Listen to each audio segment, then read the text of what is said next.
আমার এই কিতাব, আমার এই ভিডিও ক্যাসেট, নামাজ নাই, রোজা নাই, হজ নাই, যাকাত নাই, আল্লাহর আনুগত্য নাই, রাসূলুল্লাহর আনুগত্য নাই, ইকামতে দ্বীনের কোনো কাজ নাই, ও আল্লাহ তোমার রাসূলের আনুগত্য করি নাই, আজকে আমার কি অবস্থা হবে? আমার নেতা ছিল জালেম, আমার দল ছিল জাহেল, আমার চিন্তা চেতনা ছিল অপশক্তি, ইসলামের বিরোধী, আমার দৈনন্দিন কার্যকলাপ ছিল আল্লাহর রাসূলের বিরোধী, কি হবে আমার, কি উপায় হবে আমার? তখন এই মানুষগুলো কাঁদবে আর কি বলবে? আল্লাহ বলেন, নবী আপনি তাদের জানায়া দেন, তারা বলবে ওয়ায়াকুলুল কাফিরু ইয়া লাইতানি কুনতু তুরাবা।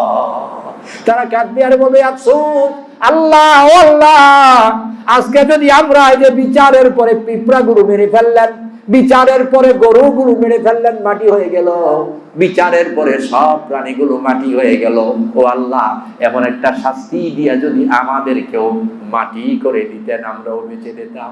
কোরআনের গান দিয়ে হাদিসের আলোকে সত্য পথে যেন থাকি অবিচল, তোমার ছায়া তলে করগো কবুল প্রভু, তোমারে অধম বান্দাকে। এই মসজিদের আমার তো মনে হয় একেবারে 50% লোক হতে পারে। দেখতে দেখতে অর্ধ শতাব্দী কেটে গেল আপনার জীবন থেকে। একটি সেকেন্ড, একটি মিনিট, একটি ঘন্টা, একটি দিন, একটি রাত, একটি সপ্তাহ, একটি পক্ষ, একটি মাস, একটি বৎসর, একটি যুগ চলে যাচ্ছে। তা কি আর ফিরে পাবেন? ফিরে পাবেন? সময়ের গুরুত্ব দিচ্ছেন না, অথচ আল্লাহ তাআলা সময়ের গুরুত্ব দিতে বললেন, ওয়ালাস ইন্নাল ইনসানা লাফি খুসর। আল্লাহ বলেন সময়ের কসম, নিশ্চয়ই মানুষগুলো ক্ষতিগ্রস্ত, সব মানুষ ক্ষতিগ্রস্ত। কেন ক্ষতিগ্রস্ত? তারা আল্লাহর আনুগত্য করে না, রাসূলের আনুগত্য করে না। তারা রব মেনে নিয়েছে, প্রভু মেনে নিয়েছে, আইনদাতা বিধানদাতা মেনে নিয়েছে, আল্লাহর জায়গায় অন্য কাউকে। অথচ আইন দেবে কে? বিধান দেবে কে? বলতে অত কষ্ট হচ্ছে। তার মানে কি মানেন না, না অলসতা করে বলেন না? আপনাকে আইন দেবে কে? বিধান দেবে কে? কথা মানা লাগবে কার? অথচ মানুষগুলো অধিকাংশ জায়গায় আল্লাহর জায়গায় অন্য কাউকে বসিয়ে নিয়েছে। আতিউর রাসূল, রাসূলের জায়গায় তারা অন্য কাউকে বসিয়ে নিয়েছে। রাসূলের হাদিস পাওয়ার পরেও তারা দেখে এটা তাদের দলীয়, তাদের তরিকা, তাদের মতের এবং তাদের পথের কিনা। আল্লাহর আদেশ পাওয়ার পরেও তারা দেখে তার দল, তার নেতা, তার কওম, তার পরিবার সমর্থন করে কিনা। তারা তো জাহেল, তারা তো ক্ষতিগ্রস্ত, তারা তো জাহান্নামী, তারা আল্লাহ বিদ্রোহী। এই জন্য আল্লাহ বললেন সময়ের কসম, যে সময়কে তুমি অতিবাহিত করছো, গুরুত্ব দিচ্ছ না, একটি মিনিট জীবনে আর কখনো তুমি হারিয়ে যাওয়া মিনিটটি খুঁজে পাবে না। যদিও হিন্দুরা বলে যে পুনর্জন্ম, এটা কি আমাদের বিশ্বাস? আমরা পুনর্জন্ম হব? আমাদের আবার জীবিত করা হবে। কোথায়? সেটা হাসরের মাঠে। ওটা দুনিয়াতে পাঠাবার জন্য নয়, ওটা বিচারের জন্য, ওটা ফসল কাটার জন্য, যে আগুন জ্বালিয়েছি আগুনে জ্বলার জন্য, অথবা যে বৃক্ষরোপণ করেছি তার ফল খাবার জন্য। জীবন চালাচ্ছি আগুন দিয়া, তাহলে জ্বলতে হবে, তাহলে দাঁড়াতেই হবে সবাইকে। না, কেউ না দাঁড়ায় পারবে? কেউ না দাঁড়ায় পারবে? কেউ না দাঁড়িয়ে পারবে না, কেউ না দাঁড়িয়ে পারবে না। একটি প্রাণীও সেখানে অনুপস্থিত থাকতে পারবে না, একটা পিঁপড়াও না। একটা পিঁপড়াও হাসরের মাঠে অনুপস্থিত থাকবে না। একটা পিঁপড়ারও বিচার হবে, একটা ছোট্ট পিঁপড়ারও বিচার হবে, অযথা কাকে কামড় দিয়েছে। বিনা অপরাধে একটা পিঁপড়া আরেকটাকে কামড়ালো, আল্লাহ বলবেন প্রতিশোধ নাও, তোমাকে শক্তিশালী করে দিলাম, সুযোগ দিলাম, প্রতিশোধ নাও। তাহলে আপনার আমার সমস্ত কর্মের হিসাব হবে কি হবে না? বলেন তো, জীবনের এক সেকেন্ডের কোন সেকেন্ডটা আল্লাহর হিসাবের, আল্লাহর দৃষ্টির, আল্লাহর রেকর্ডের বাইরে? আপনি কোথায়, কখন, কিভাবে আল্লাহর নজরের তার তদারকির বাহিরে আছেন? আছেন? নেই। টোটাল লাইফ আল্লাহ তাআলা পর্যবেক্ষণ করছেন। কিরামান কাতিবিন ইয়ালামুনা মা তাফআলুন।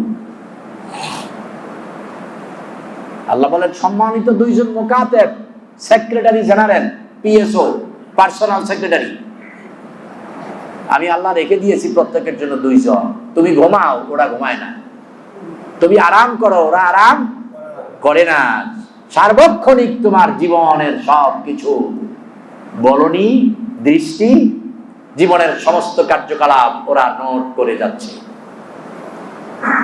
আল্লাহ বলেন শুধু তাই নয়, তুমি তো অস্বীকার করবে ওদের দেখা।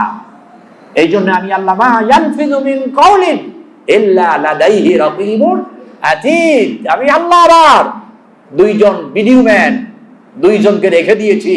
এরা ক্যামেরা সেট করে অনবরত তোমার টোটাল লাইফটাকে ভিডিও করছে, রেকর্ড করছে। আমি আল্লাহ গিগা মেমোরিতে সেভ করে রেখেছি।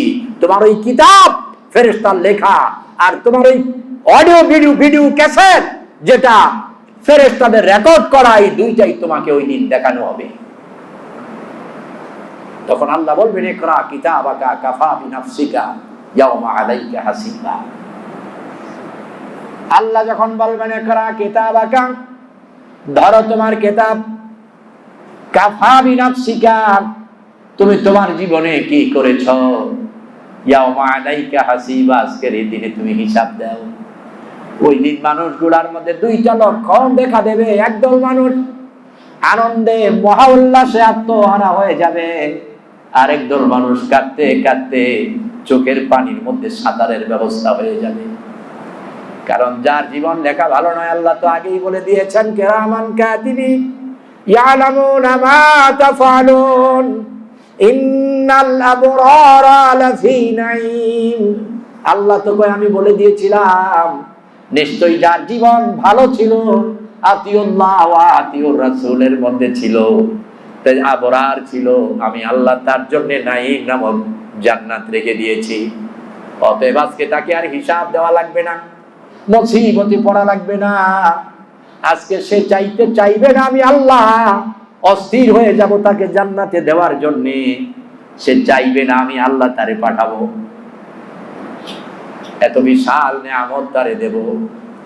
আর একদল মানুষ যারা চোখের পানিগুলো ছেড়ে কাঁদবে আর বলবে হায় হায় হায় হায়, আল্লাহ আমি কি করলাম, আমার এই কিতাব, আমার এই ভিডিও ক্যাসেট, নামাজ নাই, রোজা নাই, হজ নাই, যাকাত নাই, আল্লাহর আনুগত্য নাই, রাসূলুল্লাহর আনুগত্য নাই, ইকামতে দ্বীনের কোনো কাজ নাই। ও আল্লাহ, তোমার রাসূলের আনুগত্য করি নাই, আজকে আমার কি অবস্থা হবে? আমার নেতা ছিল জালেম, আমার দল ছিল জাহেল, আমার চিন্তা চেতনা ছিল অপশক্তি, ইসলামের বিরোধী, আমার দৈনন্দিন কার্যকলাপ ছিল আল্লাহ রাসূলের বিরোধী। কি হবে আমার, কি উপায় হবে আমার? তখন এই মানুষগুলো কাঁদবে আর কি বলবে? আল্লাহ বলেন নবী আপনি তাদের জানায়া দেন, তারা বলবে ওয়ায়াকুলুল কাফিরু ইয়া লাইতানি কুনতু তুরাবা। তারা কাঁদবে আর বলবে আফসোস, আল্লাহ আজকে যদি আমরা এই যে বিচারের পরে পিঁপড়াগুলো মেরে ফেললেন, বিচারের পরে গরুগুলো মেরে ফেললেন, মাটি হয়ে গেল, বিচারের পরে সব প্রাণীগুলো মাটি হয়ে গেল, ও আল্লাহ এমন একটা শাস্তি দিয়া যদি আমাদেরকেও মাটি করে দিতেন, আমরাও বেঁচে যেতাম। কিন্তু না, ওই দিন মানুষগুলো দ্বিতীয়বারের মতো আর কখনো মরবে না। জিনার ইনসানের জন্য নির্দিষ্ট জায়গা হয়ে যাবে দুইটা। এই পৃথিবীতে দল দুইটা, মত দুইটা, পথ দুইটা। দল একটা আল্লাহ রাসূলের, আর একটা হলো মানুষের তৈরি করা। মত দুইটা, একটা আল্লাহ নবীর মত, আরেকটা হলো মানুষের তৈরি করা মত। পথ হলো দুইটা, একটা কোরআনের পথ, আর একটা হলো কোরআন বিরোধী পথ। ওই পরকালেও মানুষের আবাসস্থল কয়টা? একটা জান্নাত আর একটা জাহান্নাম।